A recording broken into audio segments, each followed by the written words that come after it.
Everyone I know.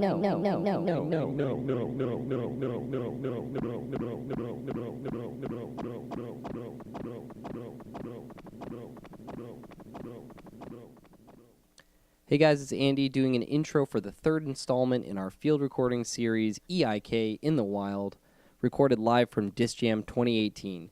This is my conversation with DJ Logic and my good buddy Snakes O'Sullivan. Once again, big shout out to Snakes for helping me out throughout the weekend. You can check out Snakes' YouTube channel at Video All Stars, and you can check out his Instagram, which is also equally funny and awesome, at Old Hickory Dick on Instagram.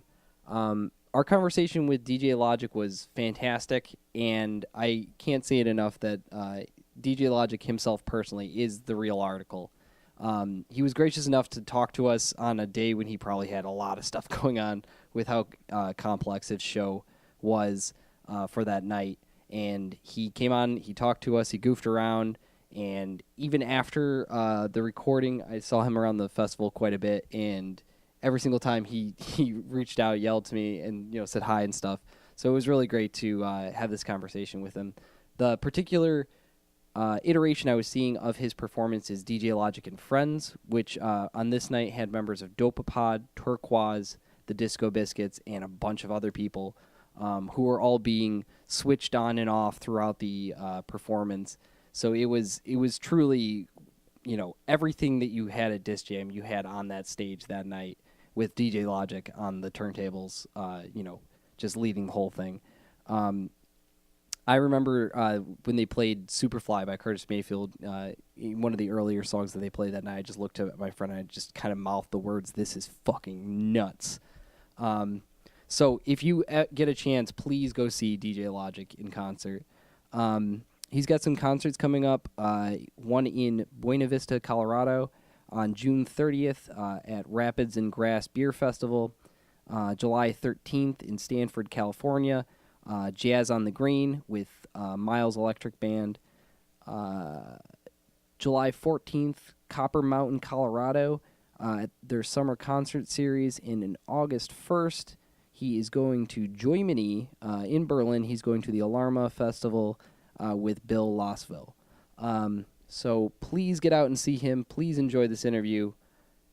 Everyone I know.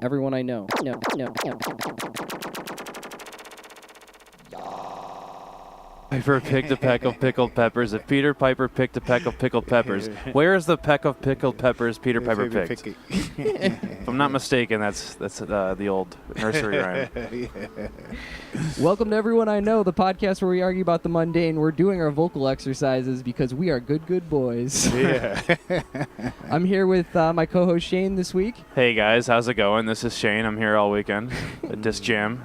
And I'm here with DJ Logic. Hey. Good in to the be here. vehicle. I want to say in the building, but we're not in a building.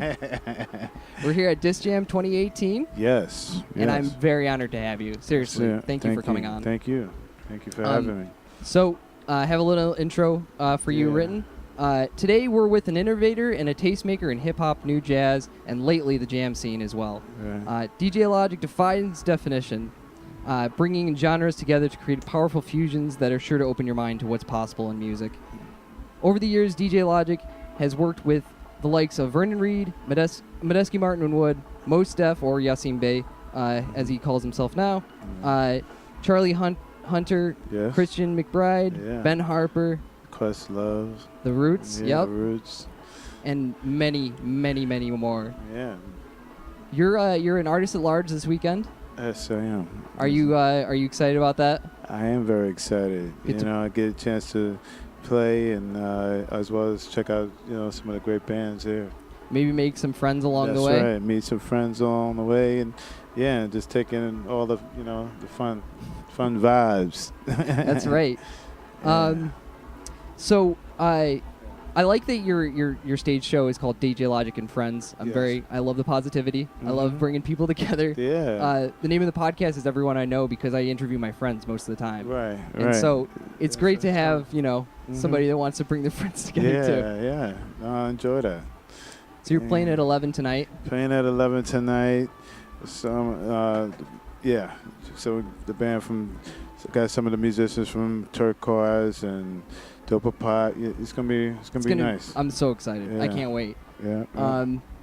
So what I wanted to talk to you about today, I got a couple topics that I want to talk to you about. Yes. And so, for one thing, so you know how like people, if you ask them what kind of music they listen to, like if you see somebody just out and about, and they say, "Oh, I listen to everything." Yeah. It's not really real, right? It's like I listen to everything. Okay, so I listen to rock most of the time, or I listen to hip hop most of the time. Right. I think that you might be the one person that I know that truly listens to everything. Yeah, I do. And it comes through in your music. Yes, it sure does. And, it's just a little bit of everything that I picked up or listening to. I just love that, adding little different sounds and textures and things like that, as well as getting people together who never played together with each other and, just doing something really cool and fresh. Like matchmaking. You're bringing everything together. Yes, like a gumbo.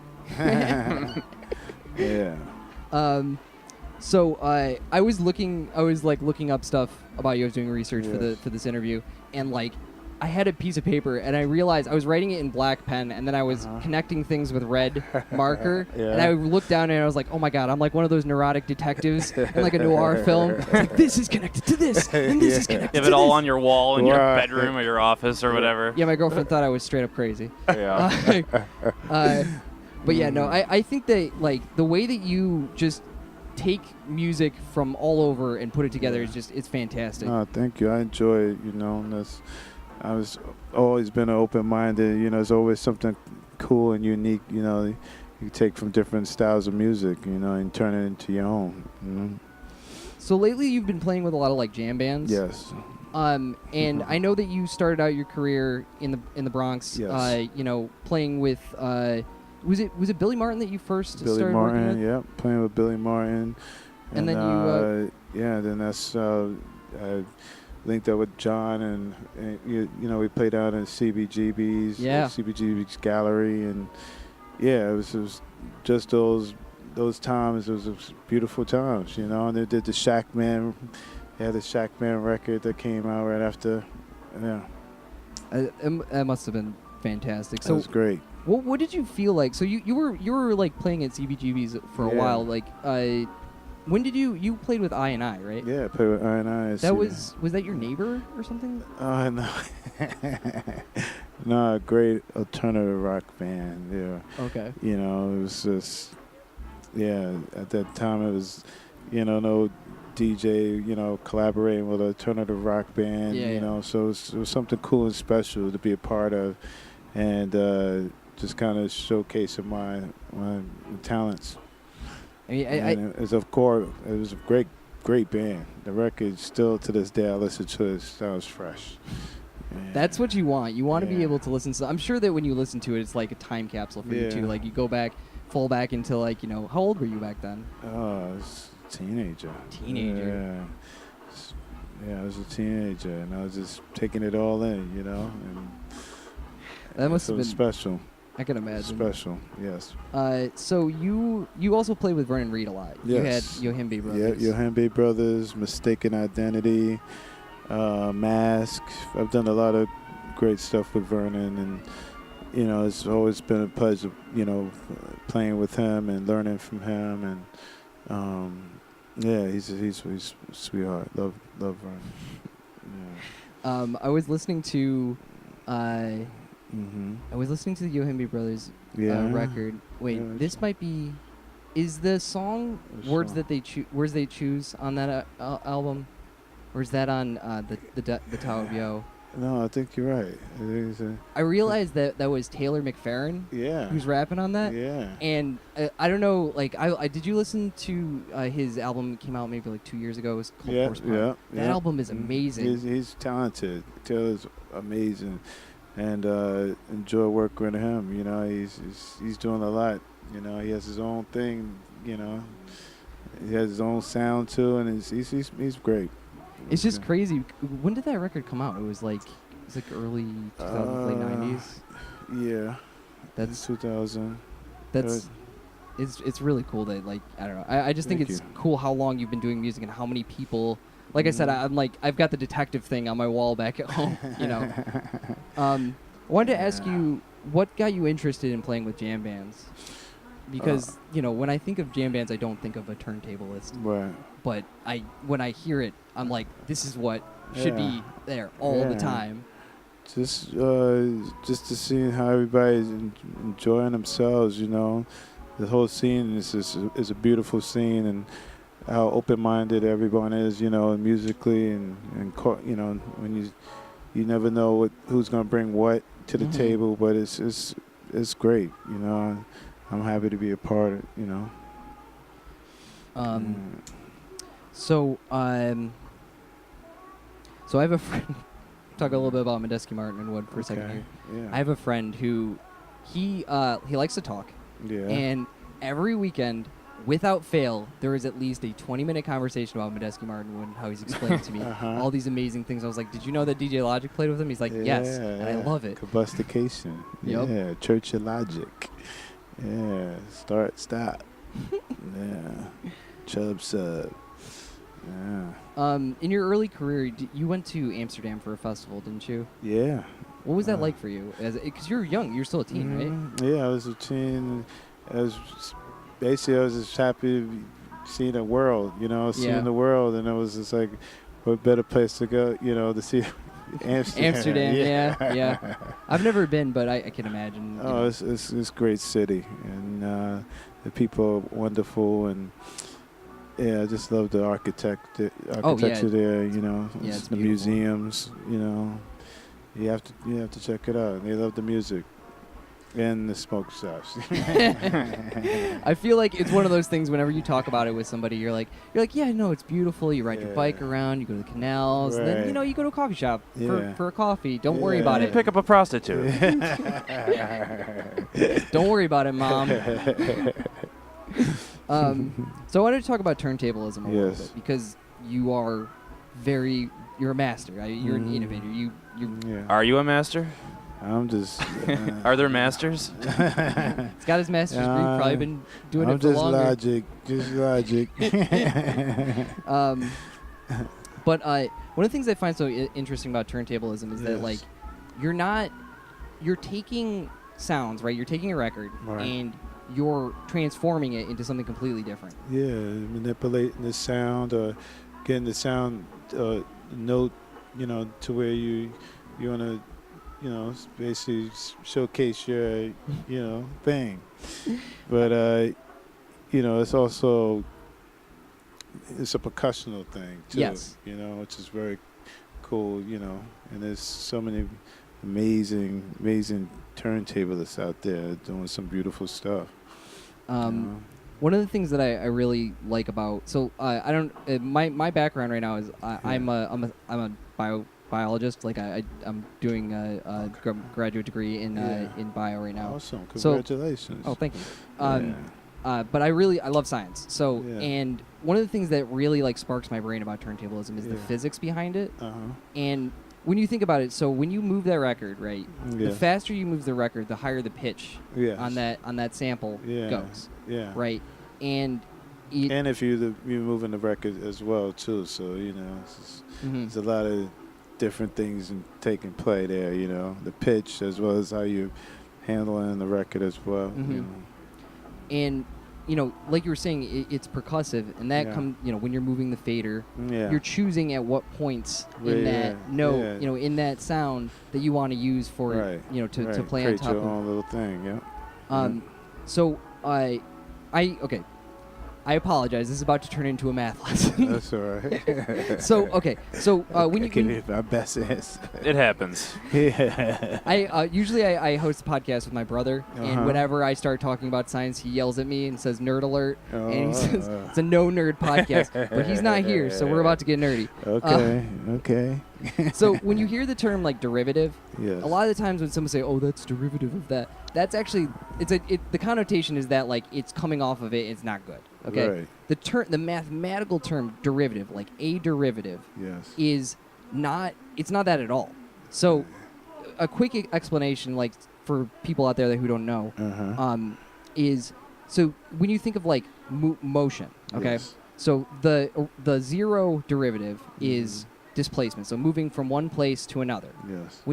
How that changes over time is velocity. So how much your movement from one place, your displacement, changes with time. That's velocity. Totally. And then how much your velocity changes over time is acceleration. Yeah. Okay? So that's what a derivative is. It's the next order of magnitude above it. Right. And so that's what makes me so irritated when I hear someone's like, "Oh, that's derivative." Like when they're talking about like the new Star Wars movie or something like that. Right. You know what I mean? It makes me frustrated because like derivatives are not less than; they're more than. They're the next level. Mm-hmm. And so I always think about turntablism as being the derivative of the original song, right? Because you're taking that original song and you're Making the rate, more, the rate at which you change everything becomes, the expression, and then you further complicate it by using the fader to, pick and choose. Pick and choose, yeah.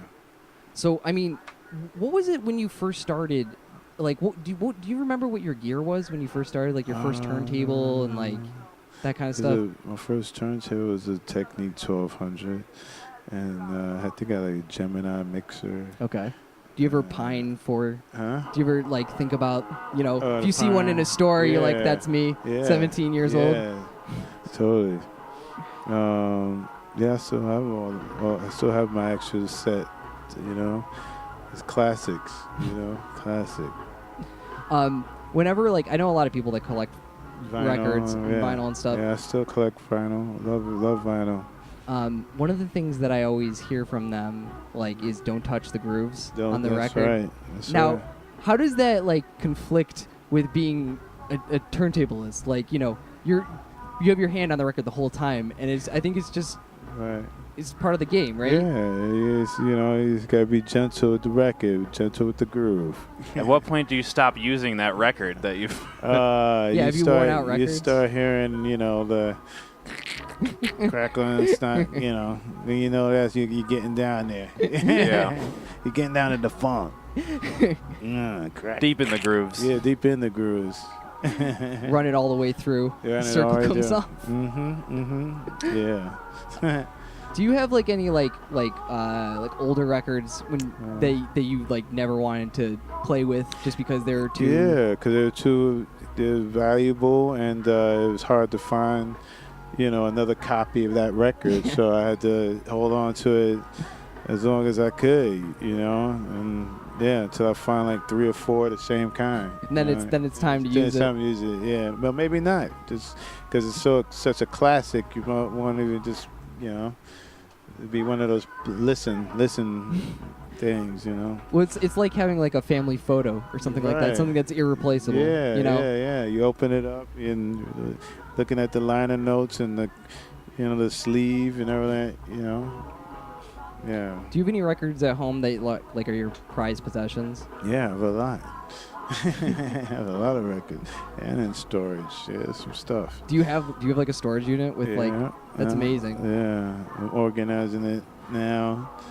But yeah, through all my years of traveling and playing, I would just go out and just find the rarest stuff. Prog rock, acid jazz, fusion. A lot of Latin, Brazilian, Afrobeat. Yeah, just open my mind to all of the wonders. Is there a particular percussion sound that you like to use them a lot? Might be the tambourine. Tambourine? Can't go wrong with the tambourine. That's right. I think the tambourine is the cowbell. Cowbell? What's it? I Need More Cowbell from SNL. Yeah, there you go. I was going to say, I think the tambourine is the most joyous percussion instrument. You can't shake a tambourine and not be smiling. That's right. Makes you shake your hips too. That's right. Belly dancing. Yeah.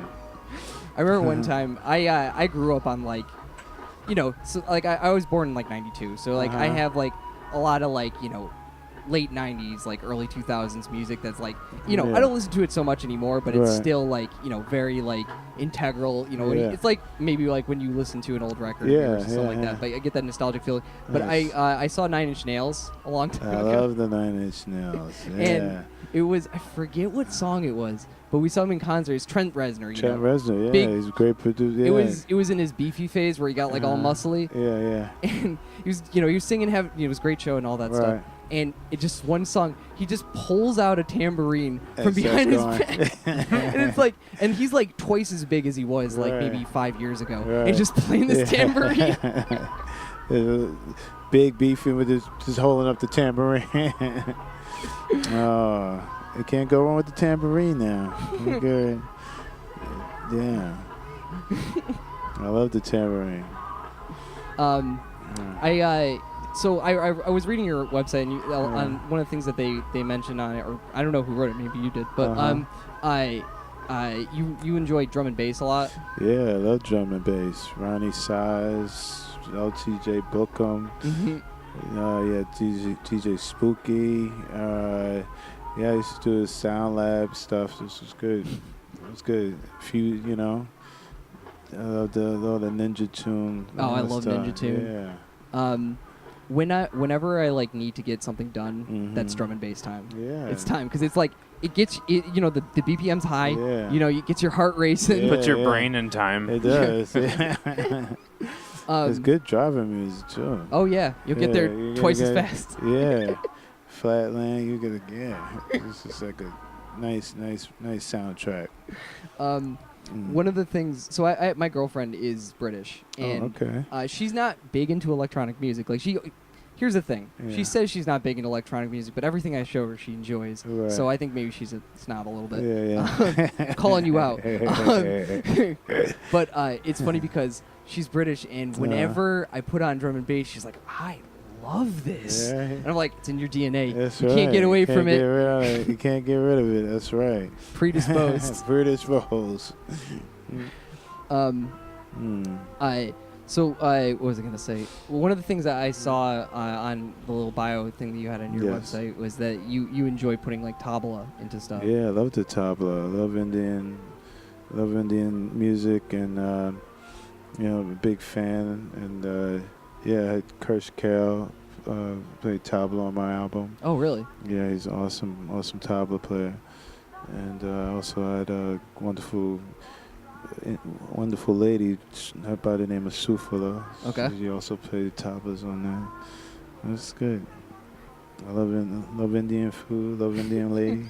The whole country, all good. Love the whole country. You heard it here, folks. That's right. Love Indian. That's right. Actually, while I'm very hungry, I haven't eaten lunch yet. What would be, if you could get Indian food right now, what would you get? This is tikka masala. Tikka masala? Yeah, I like that. Samosas, Ooh, couple of naan. I shouldn't have done this because now I'm going to be very disappointed if I can't get this on. I'm sure the vendors. Oh, Indian food? Yeah, that's all over at Disc Jam. Yeah. Okay. Yeah, anything. Oh, thank God. I love that. Love the spices.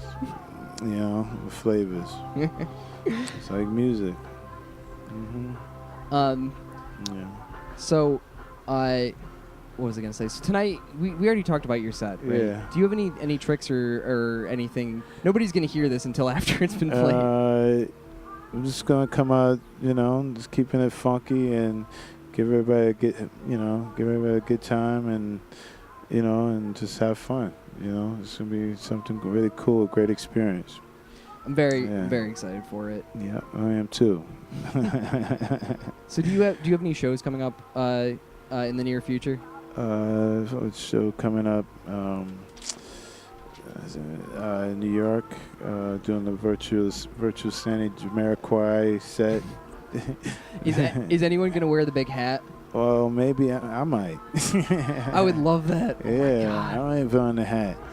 Virtual Sandy, you can't do it. You got to do it right. That's right. Represent. Yes. Jamiroquai, Yeah. That video, do you remember the video from back in the day? Yeah. It was amazing. Yeah. I love how he was like moonwalking backwards on the belt. And stuff. Yeah. It was like, did you see Inception? Movie Inception? Yeah. The scene where they're like the gravity's reversing or whatever. And they're fighting in the ceiling. Stole it from Jamiroquai. Yeah. I'd like to see a video where they take that scene and then play it Ritual over. Insanity over the top. Somebody should do that. That would be a good one. Sync that music up to it. Be good. All right. Well, yeah, man. Thank you so much for coming. Thank you so much. Thank you for having me. It's been a pleasure. It's been a wonderful pleasure. We could hope we could do this again. Absolutely. Maybe I'll come on and just DJ and we'll talk, and I'll just play some hits. Be fantastic. Oh my God, I would die. You have to resuscitate me afterward. Okay. So yeah, if you're ever in Albany, you can crash at my place. Okay. I'll take you up on that now. Yeah. All right, man. Thank you so much. Thank DJ you Logic, so much. check him out, guys. Much love.